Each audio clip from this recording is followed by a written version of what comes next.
So it's a channel that is new to me. I've only recently subscribed to it, but it's about Tottenham Hotspur Football Club.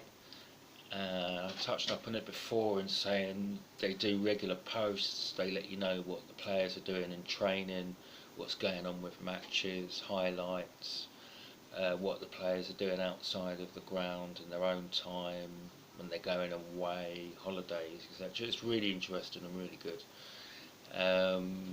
And I like the channel, but it's new and I haven't really seen that many videos of it, but I really like it. But I think in the same breath I'm going to use that, from what I've seen in that video, to talk about what's going on a little bit with Facebook on Tottenham.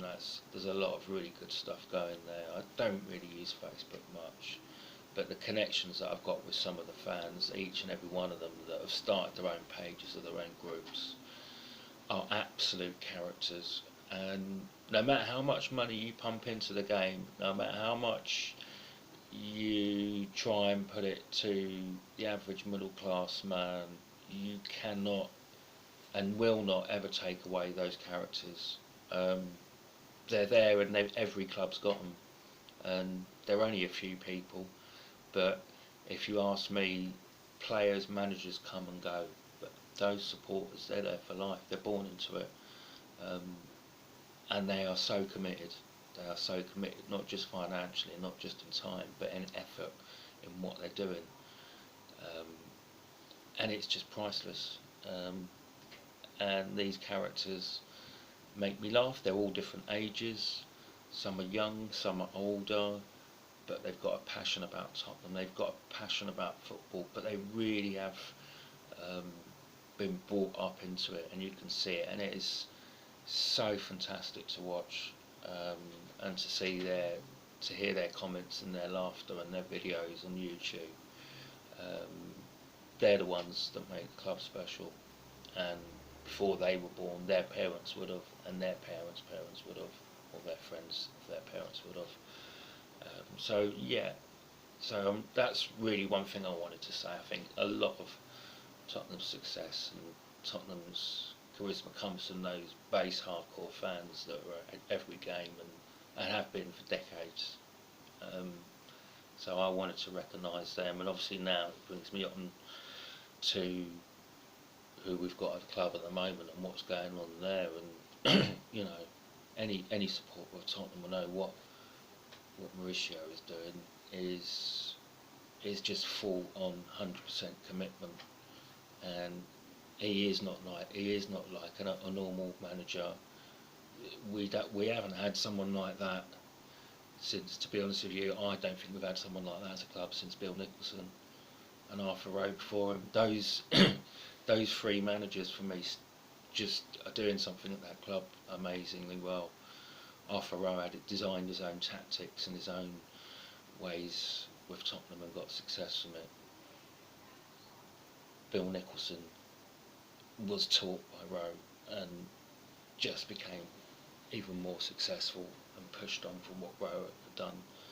And you know, myself included, we sort of feel that's where the buck stops with Tottenham, but it doesn't, and Pochettino's proved that. He's proved that Bill's legacy lives on through him and his work. He's there more or less 24 hours a day.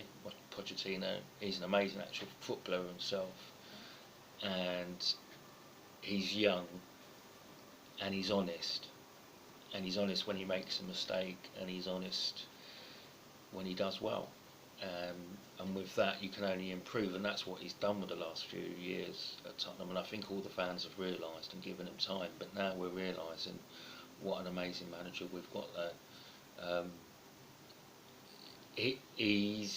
What he's done is he's brought in, he's given us an amazing first team, but not an amazing squad yet. I think a few players that are in the sidelines of the first team have still got to prove themselves to be in the squad. Players like Sissoko, players like Janssen, and then on the other side, what Pochettino's got the problem of, he's got to bring in a couple of really good centre backs and he's really got to think about the wing positions as well, the right and left back. Sorry, and he's also needs to have someone, really good, another good sub up front, and he needs someone to cover Ericsson if he has an injury or if he goes out of form.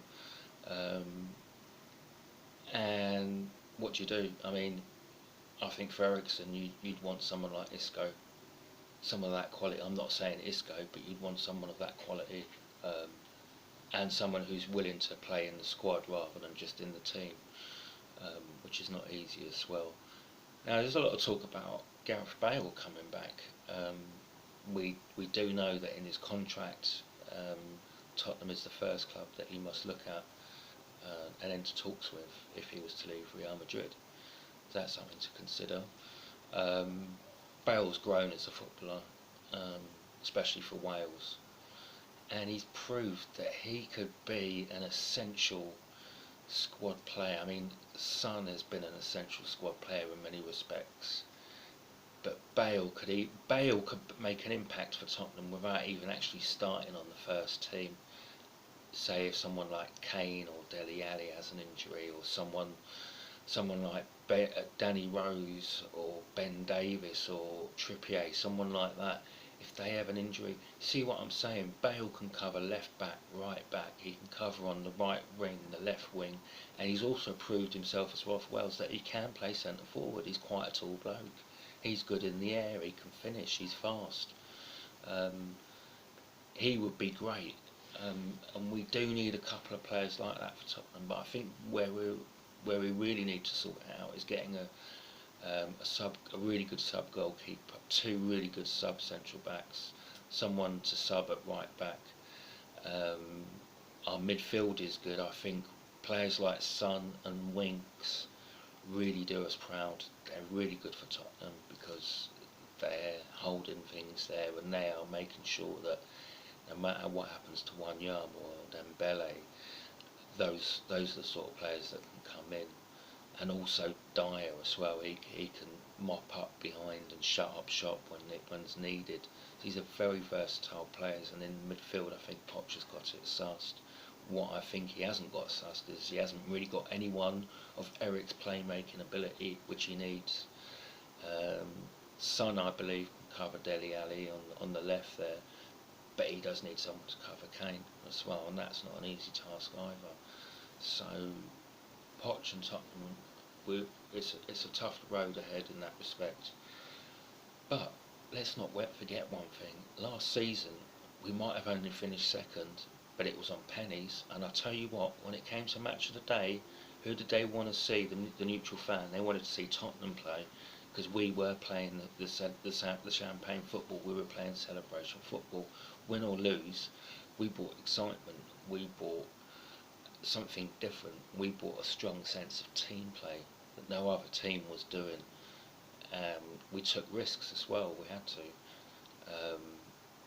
and I think that's what. Unless he gets a proper squad, that's what I think is going to happen next season and the season after. So yeah, I would be at this stage of the game. I'd be very happy to finish fourth, but I'd even be happier to finish fourth like we finished second last season, and for the season before for it to an extent.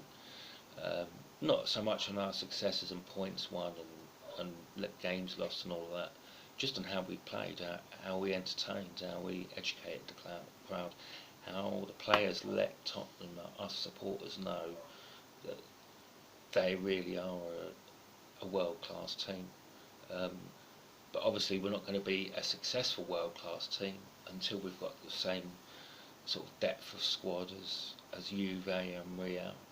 Um, but you know what? Even that, even if it can't be due to financial problems, we've got a team that's playing the most exciting football. So if we can play the most exciting football next season and not win anything, personally, I'd still be happy, because that's what I like to see. I love to see great football first, um, and results second.